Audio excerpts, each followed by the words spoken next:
Độc lạ ramen cá khô Niboshi hay còn gọi là ramen xi măng là đặc sản rất kén người ăn của tỉnh Aomori.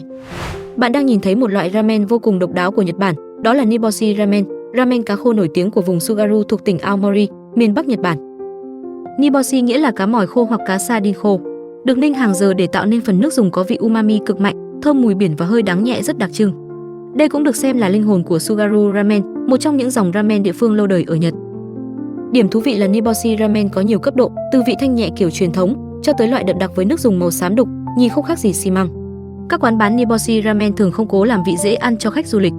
Thay vào đó họ giữ nguyên chất cá rất mạnh, hơi đắng nhẹ ở hậu vị, nhưng càng ăn càng nghiện.